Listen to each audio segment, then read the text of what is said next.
Dans cet exercice, on étudie le cas de la protection cathodique d'une structure en acier sur une période de 20 ans, grâce à l'utilisation d'un poste de soutirage de courant et d'un déversoir en ferrosilicium. Initialement, le courant de soutirage est de 3 ampères. Cette valeur va évoluer pendant ces 20 années pour diverses raisons.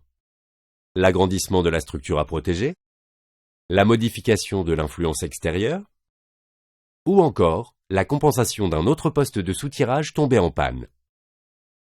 Considérons que pour toutes ces raisons, le courant débité par le poste de soutirage va progresser jusqu'à 10 ampères au bout de 20 ans. La charge électrique en ampères an, débitée par le poste de soutirage, est en fait représentée par l'aire délimitée par la courbe du courant en fonction du temps.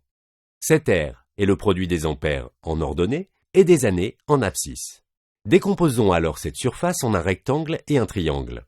L'aire du rectangle est de 60 ampères an et l'aire du triangle est de 70 ampères an, ce qui donne une consommation globale de 130 ampères an sur la durée totale de 20 ans.